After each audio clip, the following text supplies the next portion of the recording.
While the tabloids ran wild, while strangers formed loud opinions about her heartbreak, while everyone around her seemed to have an answer, Miranda Lambert stayed quiet. Not because she was broken. Not because she was hiding, but because some things are too real to rush. Some wounds don't heal faster just because the world is watching.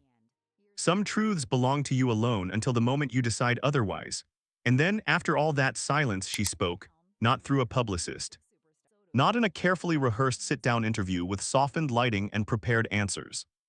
But in the way Miranda has always told the truth, raw, unguarded, in a moment that nobody quite saw coming. Not even the people closest to her. What she said wasn't what anyone expected. It wasn't bitter, it wasn't sharp. It didn't feel like someone settling old scores or fighting to control a story that had already been told 100 different ways without her permission. It felt like someone who had carried something very heavy for a very long time and had finally quietly decided to set it down. Not dramatically, not for attention, just because she was ready. Here's the thing about silence, though. When it finally breaks, the words that come out carry a different kind of weight. Every sentence means more. Every pause between thoughts holds something. Every admission lands with the full force of everything that was held back before it. Miranda Lambert built her entire career on emotional honesty. On songs that go somewhere most people are afraid to go. On a voice that never sounds like it's performing, only feeling.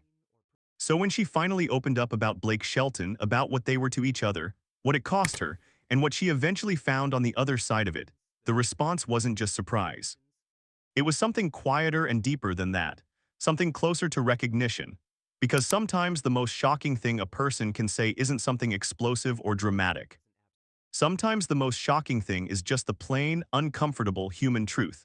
To understand what Miranda said, you first have to understand what Miranda and Blake actually were. Not the version on the magazine covers. Not the one assembled from red carpet photographs and award show speeches. But the real version, two people who found each other inside one of the most unnatural environments on Earth, and who believed, for a while at least, that what they had built together was strong enough to hold. Country music is a smaller world than it looks from the outside. Everyone knows everyone, reputations move fast. Being publicly vulnerable is both what the industry demands of you and one of the greatest risks you can take inside it. Miranda had already figured that out by the time their relationship became something the world was watching. She had spent years building an artistic identity rooted entirely in emotional truth, songs that didn't look away, performances that didn't leave room for pretending. A stage presence that felt like it came from somewhere genuinely deep, rather than something practiced in front of a mirror. Blake was different but not opposite. He carried himself with a warmth that filled rooms, a kind of easy, natural charm that made people feel comfortable without trying. Where Miranda burned with a focused, steady intensity, Blake radiated something broader, something warmer, something that reached further. From the outside, they looked like a balance. Like two forces that complemented each other in ways that felt almost too perfect. And for years, that seemed to be exactly what they were. They married in 2011. People called them country music's golden couple, and it didn't feel like empty flattery. It felt like an accurate description of something that was genuinely working. Two artists at the height of their powers, sharing a life that seemed to blend naturally with the music they were each making. There were collaborative moments. There were public displays of warmth that didn't feel manufactured. There were years, quiet, private, real years, that neither of them has ever fully opened, because some years belong only to the two people who actually lived inside them. But here's what people forget when they romanticize relationships from a distance. Marriages are not made of magazine covers. They are made of ordinary mornings and exhausted evenings. Of arguments that start small and go somewhere unexpected. Of silences that build up slowly, until one day you realize the silence in the room feels different from the silence that used to feel like peace. You can't photograph that moment. You can't headline it, but it's the moment everything starts to change. By 2015, something had shifted, quietly at first, then clearly, undeniably. In July of that year, Miranda Lambert and Blake Shelton announced their divorce after 4 years of marriage. The statement was brief. The reasons were left unexplained. And both of them moved through the storm of public attention that followed with a restraint that caught people off guard. Because Miranda's music had always felt so confessional. So close to the truth of her actual life, that people had convinced themselves they understood her. They didn't, nobody did, not really. But that didn't stop them from filling in the gaps with whatever story made the most sense to them. The world had questions, it always does. And Miranda gave very few answers. For a long time, that silence became its own kind of message, one that people projected meaning onto, shaped into narratives that suited their own need for resolution. She let them. She kept writing. She kept performing. And she kept moving forward with a quiet, earned grace, not effortlessly, because nothing about it was effortless but honestly which mattered more.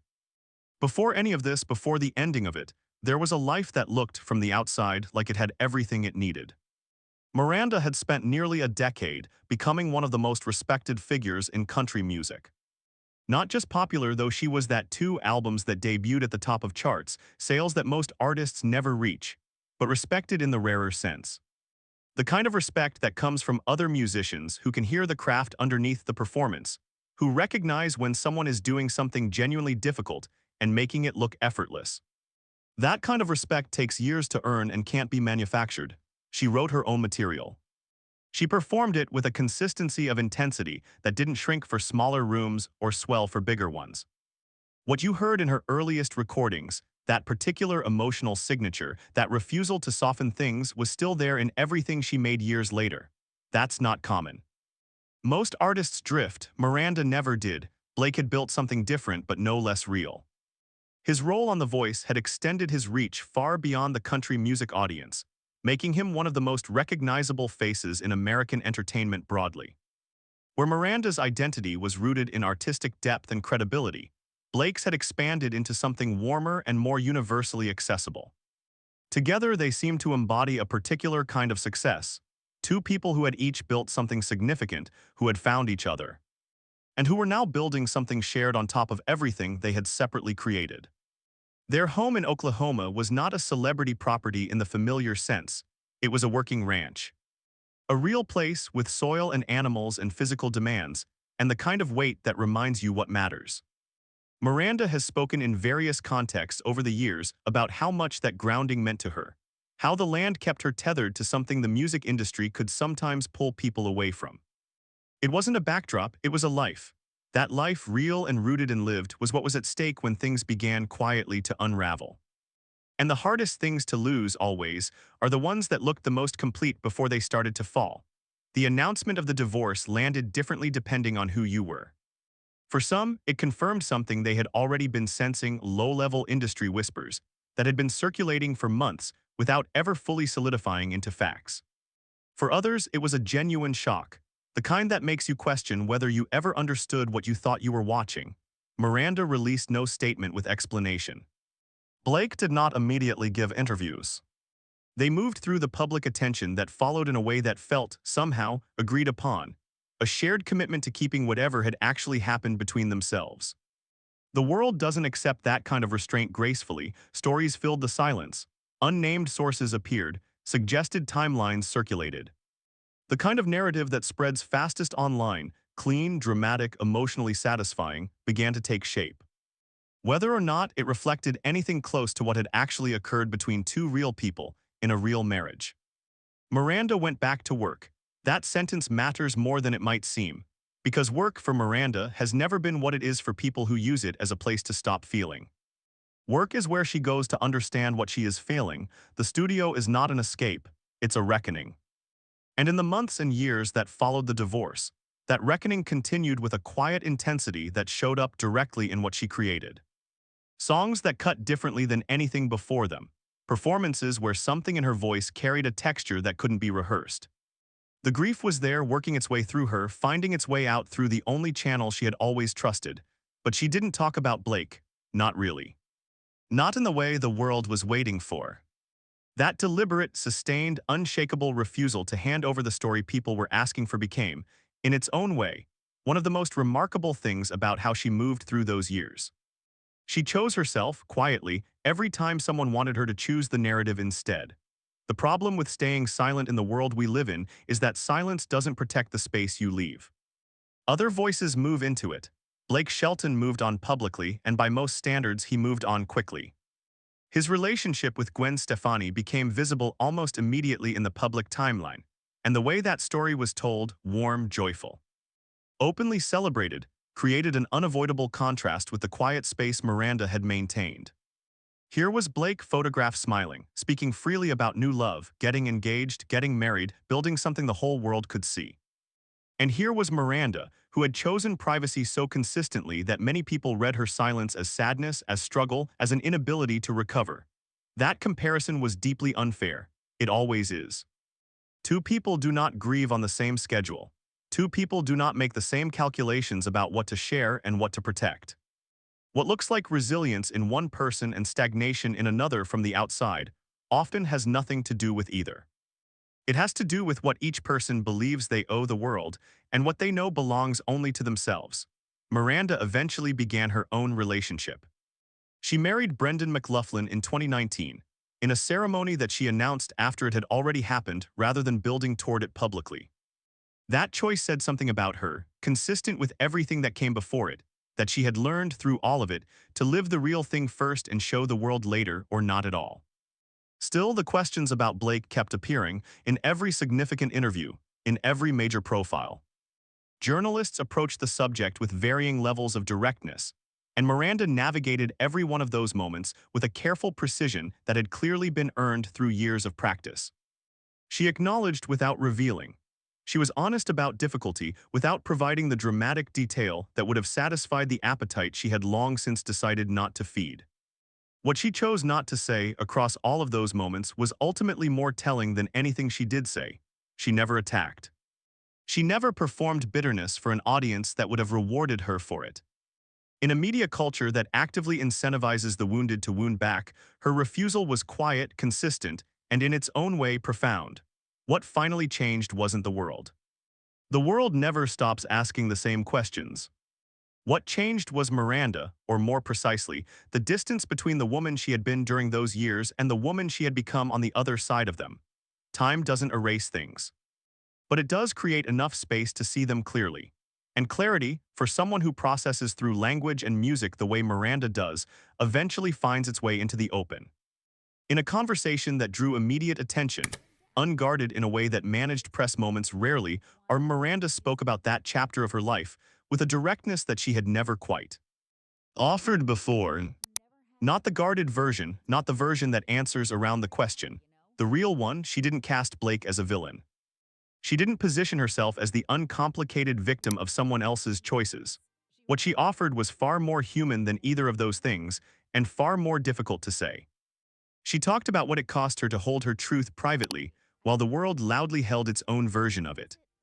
She talked about the particular loneliness of watching strangers confidently narrate your life, using pieces they collected without your permission. She talked about how strange it is to recognize yourself in a story that isn't really yours. And then she said something that surprised people. She said Blake was not a monster. That marriages end for reasons that don't fit cleanly into stories of heroes and wrongdoers. That she had been genuinely hurt, she didn't pretend otherwise, but that she had learned slowly and with difficulty.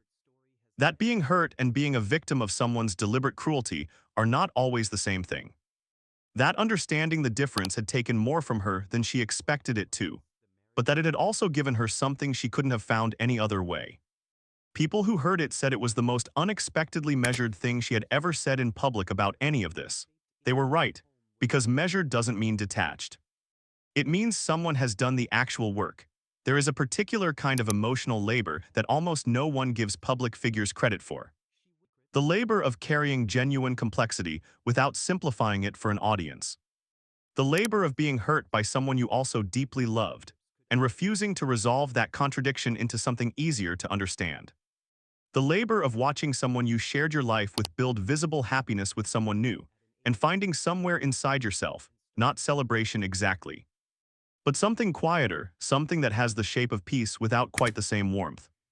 That is not small work. That is not the kind of thing that happens automatically with time.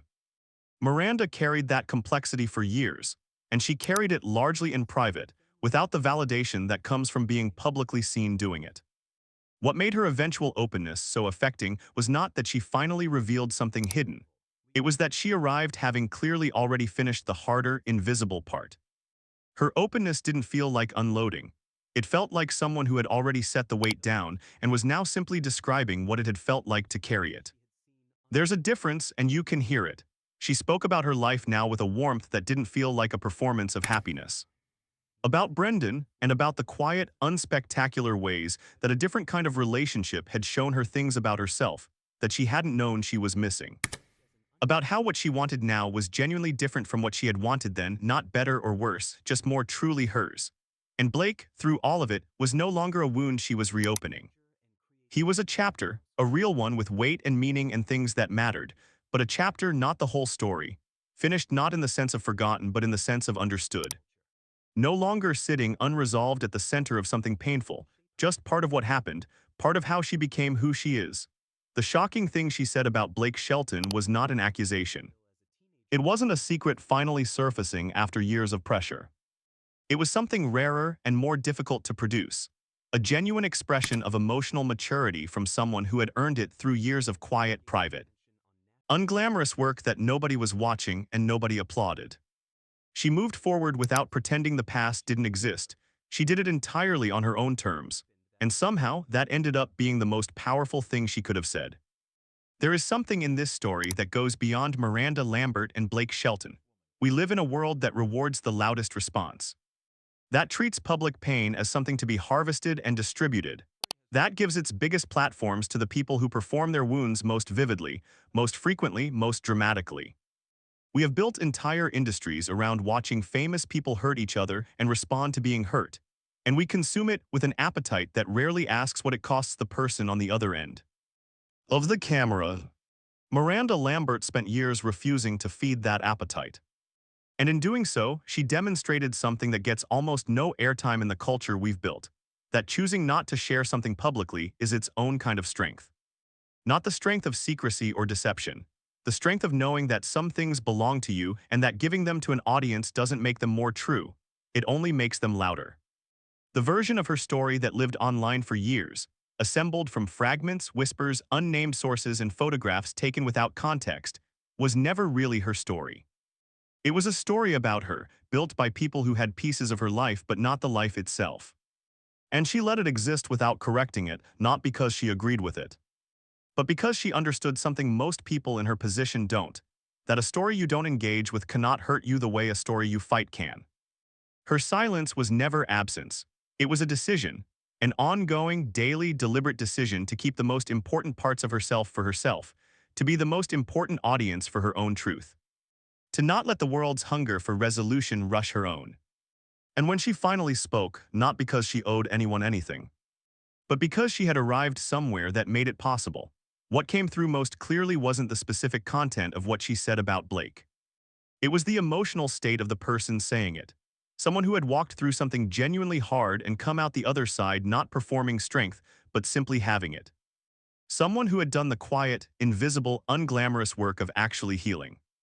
Someone who had arrived on the other side of a chapter that once felt like it might define everything, and found with something like relief that it was only a chapter. That's what time and privacy and genuine inner work can produce when they're used honestly, not forgetting, not suppressing. Not building a cheerful public face over something that's still bleeding underneath, but actually moving through it, understanding it. Finding out what it means, what it cost, what it gave, and what you want to carry forward. Miranda Lambert set something down. She set it down quietly, without announcement, without an audience waiting to applaud the moment. She set it down the way things only get set down when you are truly, actually finished with them. Not for the cameras, not for the story, just because she was finally ready. And that, in the end, is the most human thing about all of it. If something in this story stayed with you, if it made you think about silence or healing, or how little we actually know about the lives we feel so certain we understand, leave a thought in the comments. The most honest conversations on this channel happen there, and they're worth reading. And if this kind of storytelling is what you come here for, slow, human, real, then stay. Subscribe and we'll keep going.